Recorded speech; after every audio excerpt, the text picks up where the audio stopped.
Something is out there. Sailing the deep infinite is an object about the size of a small car. It has no particular destination. It is content to just travel and has been doing so for nearly 50 years. Its name is Voyager 1, and as of 2025, it's about 24.8 billion kilometers away. It's the furthest man-made object from Earth, and there's a very good chance it always will be. It will never return. On board Voyager 1 is a golden disc. If somebody or something were to ever intercept its journey, they would find a diagram on this disc alongside instructions written in binary arithmetic. If they were to follow the instructions, they would likely be the first extraterrestrial beings to ever hear the sounds of planet Earth, or at least the sounds of Earth from 1977. They would hear greetings in 59 human languages. They would hear laughter, music, the sounds of tools and footsteps and traffic. They would hear thunder, waves, crickets, frogs, a dog barking. They would hear whale song. They would be listening to a time capsule, an immortal emissary of life on a little planet in a small galaxy, a hand reaching out across the cosmos to say, "We are here. Is there anyone else out there?" Ever since humanity first looked up at the stars, it has wondered what could be out there. Are there thriving civilizations on planets like our own looking back at us, or are we destined to ride out the mysteries of the universe alone? Stories of beings other than humans have pervaded our culture since we first gathered around campfires. They are the mythologies we told ourselves, the folk tales we bonded over. Religion helped us make sense of the world, from Islam and Hinduism to the Aboriginal Dreamtime. But in 450 BC, it was the Greek philosopher Anaxagoras who suggested the moon might not actually be a god after all, but a rocky planet a bit like our own. Not only that, but it might even harbour biological life. He was exiled for his claims. Theories of the universe have clashed with that of religion for hundreds of years. In the 16th century, Copernicus's groundbreaking suggestion that the sun, not the earth, lies at the centre of the universe ruffled more than a few feathers, although he was adamant that it didn't contradict the Bible. And despite the insistence of religion about the centrality of mankind to God's plans, generations of astronomers began to peel away the mysteries of what lie beyond Earth's atmosphere. As they've done so, the idea that there might be life out there has pervaded the cultural consciousness. The Italian astronomer Schiaparelli described in 1877 what looked like long, straight lines on the surface of Mars. The American astronomer Percival Lowell, with a series of 3 books, then championed the belief that these were canals, the engineering of an industrial, intelligent civilization designed to transport water from the ice caps to the drier equator. This captured the world's imaginations. In 1897, H.G. Wells published The War of the Worlds. The novel depicted a malicious extraterrestrial race invading Earth and is regarded as one of the first instances of science fiction. Today, many of the biggest earning entertainment franchises of all time have tapped into our fascination with what lies beyond our own planet. A practical, meaningful search for extraterrestrial intelligence began in the 1980s with the launch of the SETI Institute in California. Much of the work focuses on surveying the universe through telescopes, on the ground and in orbit, and research by over 100 scientists.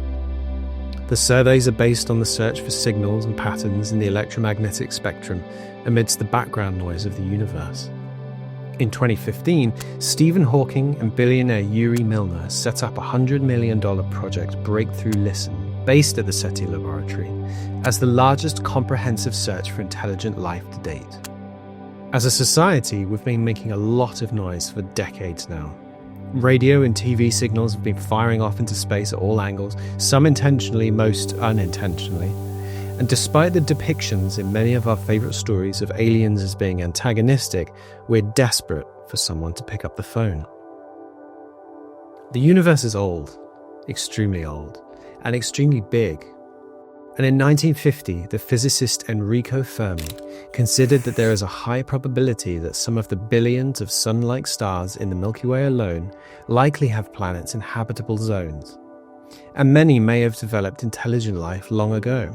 And since these stars are much older than the Sun, the Earth should already have been visited at the very least by their probes. In 1992, scientists confirmed the discovery of the first planet outside our solar system, an exoplanet. As of July 2024, there are 7,026 confirmed exoplanets, with around 16 inhabitable zones. So when these figures are calculated, it's a mathematical certainty that life is everywhere, and we should have discovered it by now.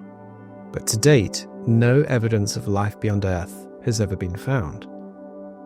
So, Fermi questioned in what became known as the Fermi paradox, where is everybody? There have been many attempts to explain the Fermi paradox. Some are as entertaining as our favourite works of science fiction, like the idea that there's a super-advanced predator civilization travelling the universe, and the smaller ones have the common sense to not loudly broadcast their location. Others are more convincing, like the idea that perhaps simple life is abundant in the universe, but advanced life capable of space travel and communication is not.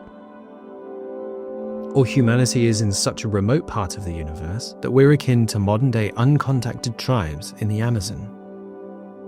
Or perhaps, most likely, a civilization is incapable of growing to the point at which long-distance manned spaceflight is possible, let alone sustainable, before it destroys itself.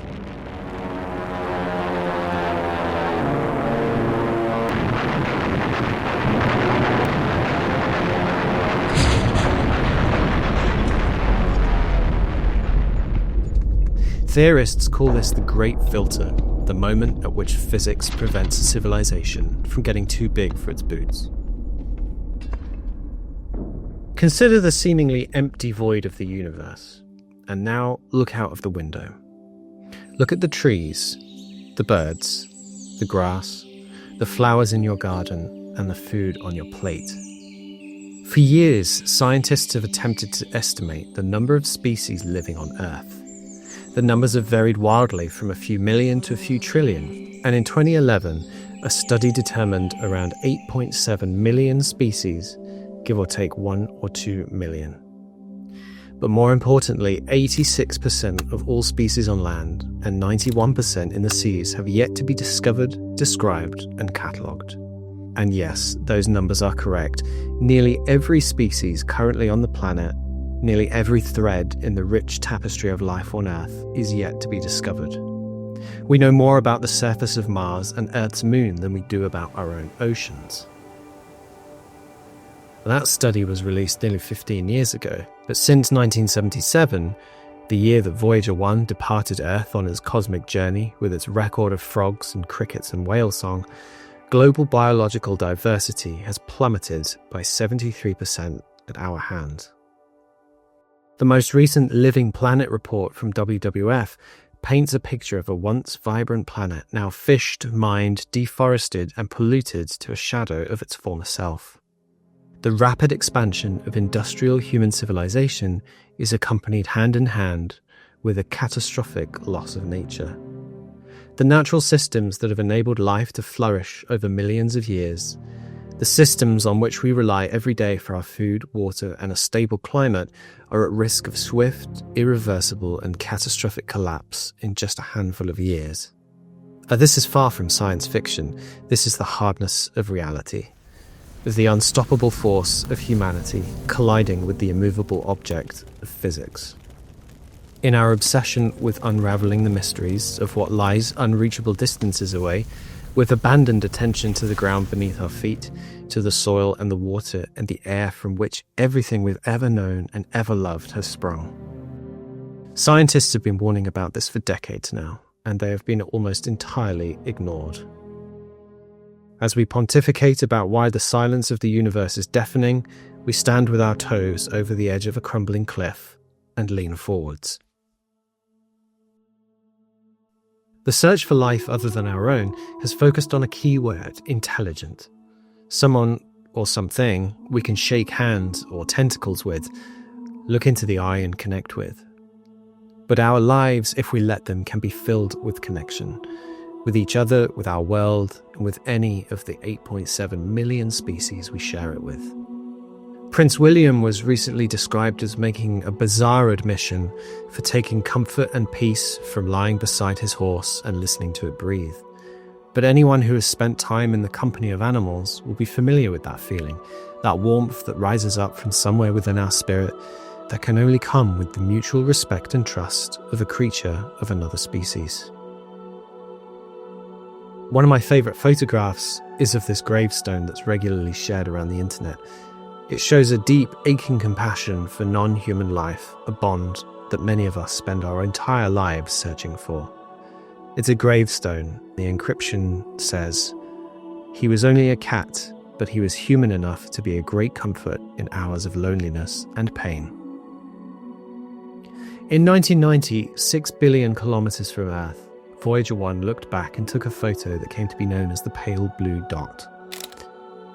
It shows the only home that humanity has ever known, the only world we know of in the entire universe capable of supporting life as a mere pinprick in the vastness of space. If there is life elsewhere in the universe, there's a good chance we'll never find it.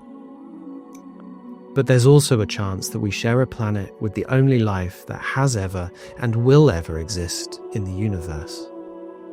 In the infinite spread of nothingness, this blue orb just a few thousand miles wide might be a mathematically impossible miracle, a speck of unbelievable dust drifting on the currents of chaos. We live in a moment of time unparalleled in the entire history of the human race. We are the last people, the only people, who have an opportunity to pull ourselves back from the brink of oblivion, to reshape our society in a way that works for every species on Earth, not just for a handful of billionaires, to clean our water and heal our soil and ensure the sounds of frogs, crickets and whales are heard where they belong, not only on an inanimate object billions of kilometers away. As we stand eye to eye with the Great Filter, I choose to believe our future is in our hands, not that of the universe. Because the truth is, we're not alone. We have each other and this little ball of rock and water and the improbability of life we call home. It's up to us, and only us, what we do with it. One clear morning, on April the 12th, 1961, cosmonaut Yuri Gagarin became the first human being in space. As he broke through the atmosphere and the dizzying sprawl of infinity was revealed to him, he turned around and looked down on everything he had ever known. "I see the Earth," he said. "It is blue. It is amazing."